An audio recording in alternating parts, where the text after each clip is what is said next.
یہ ایک سچے واقعے جیسا محسوس ہونے والا واقعہ ہے۔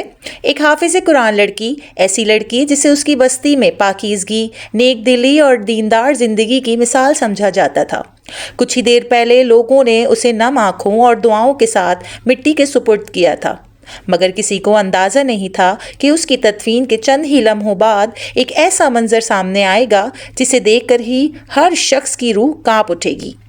جیسے ہی لوگ قبر سے چند قدم دور ہٹ کر دعا مانگنے لگے، اچانک آسمان سے سیاہ کبوتروں کا ایک بہت بڑا جھنڈ نیچے اترا۔ حیرت کی بات یہ تھی کہ امن کے یہ پرندے آس پاس کے درختوں پر نہیں بیٹھے بلکہ سیدھا اس تازہ قبر پر آ گرے۔ وہ اپنی سرخ چونچوں سے گیلی مٹی نوچ رہے تھے، پنجوں سے مٹی اڑا رہے تھے اور ان کی آوازوں میں ایسا درد تھا جیسے وہ کسی چھپے ہوئے راز کو ظاہر کرنا چاہتے ہوں۔ اس خوفناک منظر کو دیکھ کر لوگ سہم گئے۔ سب کے ذہن میں ایک ہی سوال تھا، آخر ایک حافظ قرآن لڑکی کی قبر کے ساتھ یہ کیا ہو رہا ہے؟ کیا یہ اللہ کا عذاب ہے یا کوئی معجزہ؟ یہ واقعہ ہم سب کے لیے ایک بہت بڑا سبق ہے۔ کئی سال پہلے ایک کچے گھر کے صحن میں قرآن کی تلاوت کی پاکیزہ آواز گونجا کرتی تھی۔ سمیہ اپنے والد راشد کی اکلوتی اور نہایت لاڈلی بیٹی تھی۔ بچپن ہی سے ذہین، شریف اور نیک سیرت تھی۔ اس کی والدہ زینب ایک دیندار خاتون تھیں جنہوں نے اپنی بیٹی کے دل کو قرآن کے نور سے روشن کیا تھا۔ سمیہ نے کم عمری میں ہی قرآن حفظ کر لیا تھا اور پورا محلہ اس کی عزت کرتا تھا، مگر قسمت کو کچھ اور منظور تھا۔ جب سمیہ کی عمر 17 سال ہوئی تو اس کی ماں کا سایہ اس کے سر سے اٹھ گیا۔ زینب کی اچانک وفات نے باپ بیٹی کو توڑ کر رکھ دیا۔ وہ گھر جو کبھی جنت کا نمونہ تھا اب سنسان اور خاموش ہو چکا تھا۔ راشد نے بیٹی کی بھلائی کے لیے دوسری شادی کر لی۔ شروع میں ستیلی ماں شاہدہ نے سمیہ کو بیٹی کہہ کر پکارا، اس کے بال سنوارے، اسے اپنے ہاتھ سے کھانا کھلایا، مگر جب اس کے ہاں بیٹا پیدا ہوا تو اس کا رویہ بدلنے لگا۔ اس کے دل میں حسد اور لالچ نے جگہ بنا لی۔ اسے خوف تھا کہ راشد کی کمائی اور جائیداد سمیہ کو مل جائے گی۔ راشد روزگار کی خاطر سعودی عرب چلا گیا، یہ سوچ کر کہ واپس آ کر بیٹی کی شادی کرے گا، مگر اس کے جانے کے بعد شاہدہ کا اصل چہرہ سامنے آیا۔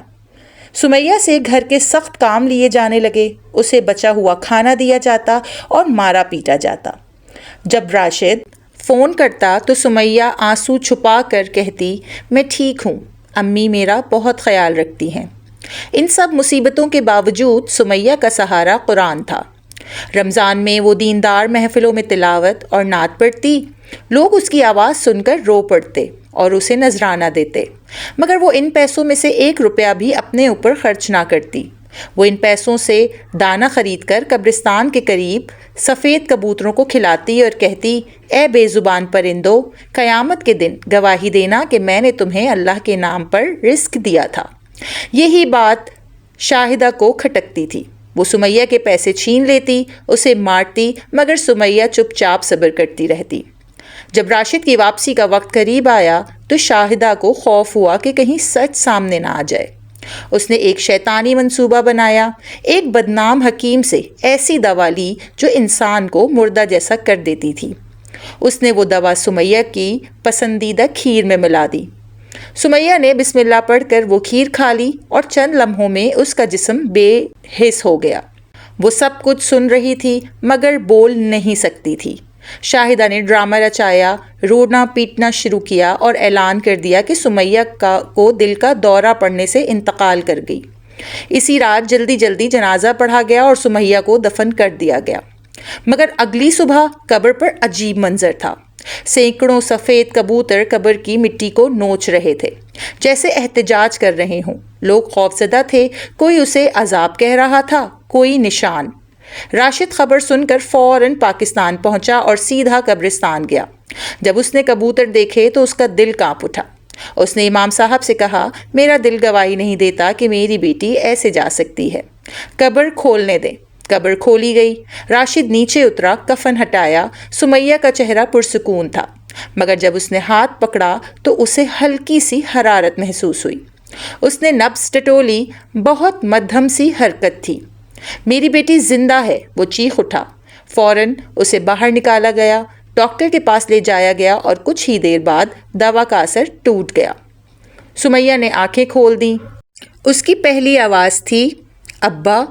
پورا گاؤں سہم گیا، سچ سامنے آ گیا، شاہدہ کا جرم ظاہر ہو گیا، اور وہ سفید کبوتر وہ خاموشی سے آسمان کی طرف اڑ گئے، جیسے اپنی گواہی دے کر واپس جا رہے ہوں۔ یہ واقعہ ہمیں سکھاتا ہے کہ ظلم چاہے جتنا بھی چھپایا جائے، ایک دن سچ ضرور سامنے آتا ہے، اور اللہ اپنے نیک بندوں کو کبھی تنہا نہیں چھوڑتا۔ کہانی پسند آئے تو لائک کیجیے گا اور اپنی رائے کا اظہار کامنٹ میں ضرور کیجیے گا، اور چینل کو سبسکرائب کرنا مت بھولیے گا۔ شکریہ۔